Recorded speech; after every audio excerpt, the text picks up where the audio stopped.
Hello YouTube, it is your boy B3 back with another kicking action figure review. Has it been a little while since the last one? I think it has.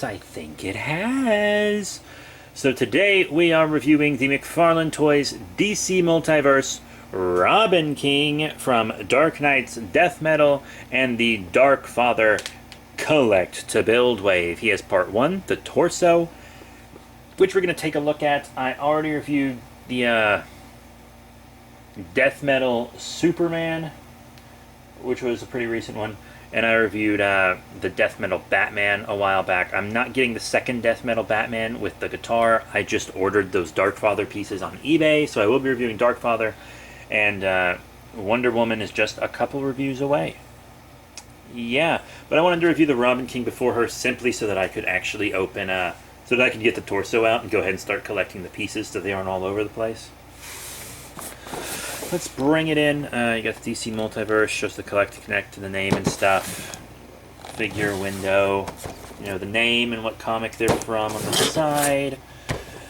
There's Robin King. I actually did a review of The Darkest Night, which was a volume of tie-ins for Dark Knight's Death Metal, and I reviewed Dark Knight's Death Metal. So if you want to know more about the Robin King, definitely watch those reviews.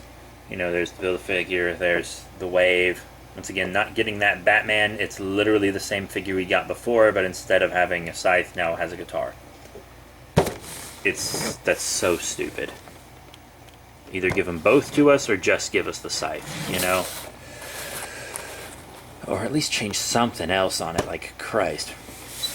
So yeah, let's bust him out of package now. And here he is out of package, the Robin King from Dark Knight's Death Metal. Ooh. Yeah, he's actually pretty cool, all things considered. Probably better than the Superman and definitely better than the Batman. Definitely better than the Batman, but we'll just have to see. First I'm going to show you everything he comes with, so let's actually get him out of the way, zoom out a little bit. He does come with the Dark Father torso. I'm just going to call it a Build-A-Figure. Pretty cool. That's where the cape plugs in. That comes with Wonder Woman, I believe. Yeah. So I need to pop the arms in and stuff, because the arms came with Superman. So I'll do it later. My arms are kind of outstretched for the review, so it's hard to get a lot of force in there. He comes with 2 interchangeable hands in addition to the ones he already has. One is a punching hand and the other is a holding hand. I always find it a little weird when a figure comes with a holding hand but nothing to hold. Oh, B3, that means they can hold the accessories of other action figures. Yeah, but what if you're someone who likes to keep your accessories like with the characters they go with? Or something. You couldn't have given them like... You're going to give someone a holding hand, just give him something to hold. Just give him something to hold. His main 2 hands are like kind of open clawing hands. You'll see him. I've kind of gotten a bit bored with these trading cards. I kind of thought it was cool at first. Now it's kind of dumb because it's almost just a product shot of the figure on the card now. I liked it better when it was comic art, but they seem to not do that anymore. It's just product shots.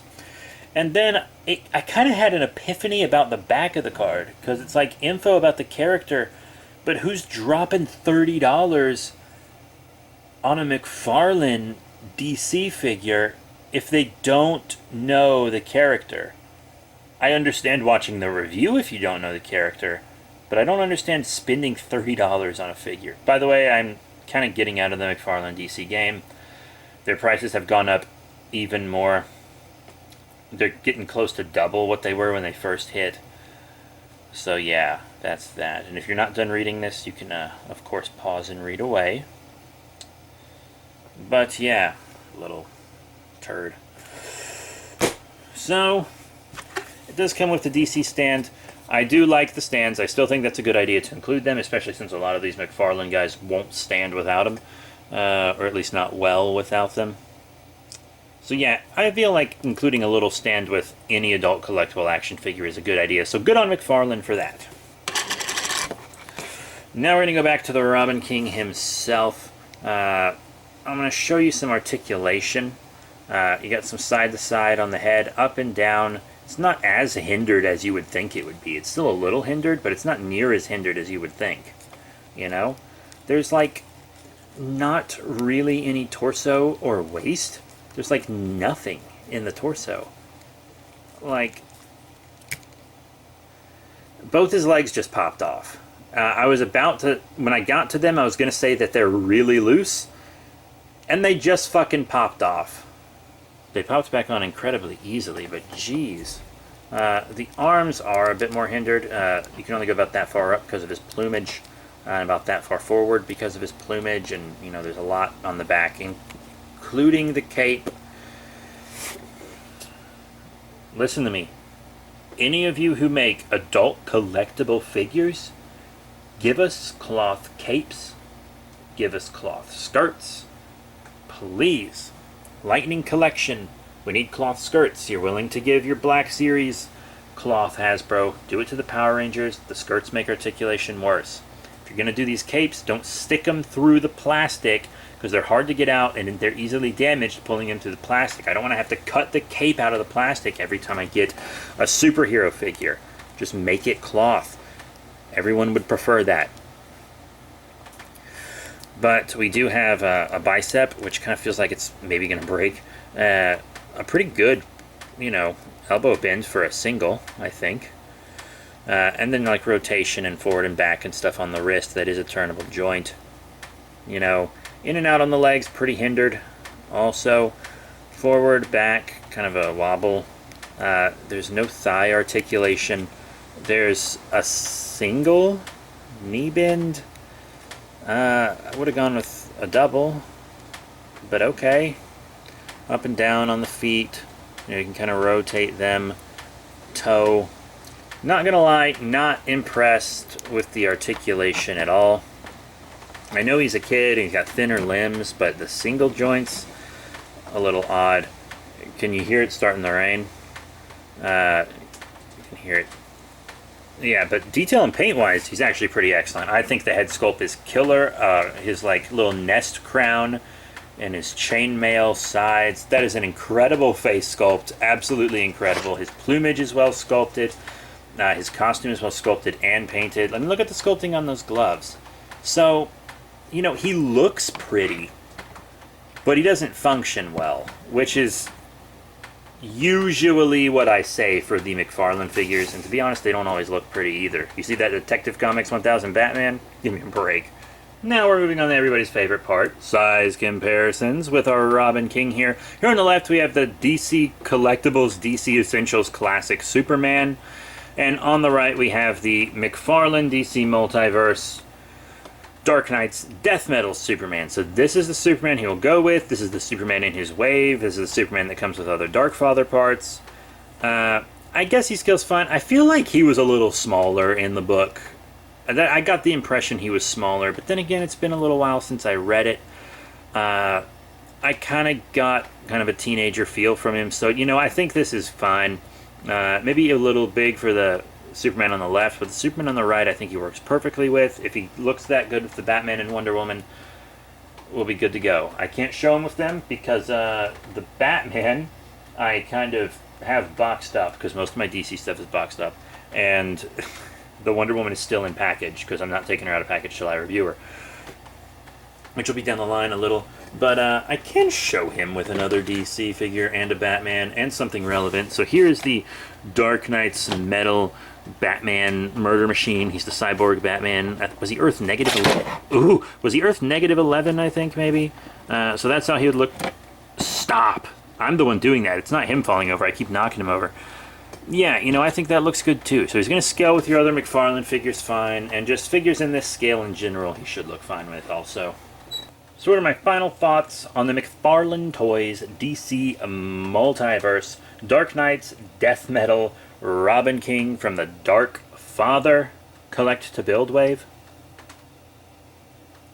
I mean, if you're the kind of collector that just wants figures to stand on the shelf and look nice, like basically a piece of art, and you're not gonna like pose them up and mess around with them and do a lot of ACBA, then you'll probably love this guy, because he's sculpted and painted pretty damn well. But if you're like me and you like to put your figures in all kinds of cool poses and set them around, you know, and things like that, like pose up a bunch of them on the coffee table and then like displays, and then each week change the coffee table display and stuff, then you're probably not going to be very into him. Most of his joints are hindered. You can't pose the legs up that well, and my guy's bicep joints and leg joints are very loose. Very loose. But he does look pretty incredible. I think his size is fine, but none of these McFarlane figures are worth 30 bucks. I can't believe that's what they're going for now, like in retail. That's insane. That's absolutely insane. I kind of just got these Dark Knights Death Metals ones because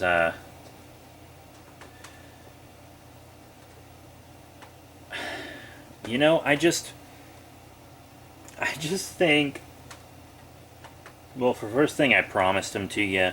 Second, I wanted kind of that little bit of end of an era Scott Snyder-y Batman DC continuity rewriting stuff. Plus, I really liked the death metal looks. No one else was making them. So I was like, that's it. These are probably the last McFarlanes I'll get. Because as much as I want the 2-pack with the Dawnbreaker, and as much as I want to buy the individual Build-A-Figure parts that I don't have for the Merciless online to complete my Dark Knights, I don't know, man. I just think I think I need to leave this McFarlane DC stuff alone. It's getting too expensive. McFarlane keeps raising the price, but not the quality. I can't do it anymore. So after the Wonder Woman review, I don't think there's going to be much DC on here unless it's from a different line. And I'm going to try to, when I get DC, only really get Green Lantern and Flash, because those are the only ones I want to collect, but they don't really ever make them. McFarlane's made several characters I want, like Red Sun Superman and Injustice Gorilla Grodd, but they're just so expensive. I've seen them many times, and I wanted all the Batman Last Night on Earth stuff, but it's just so expensive. It usually looks pretty, but it almost never functions well. So that's it. Thank you all very much for your support. Remember to rate, comment, and subscribe. Check out all the cool links in the description below, Facebook, Twitter, etc. And I'll see you all next time. The next review will almost certainly be a Marvel Legends Symbiote figure. Yes. So I'll catch you then.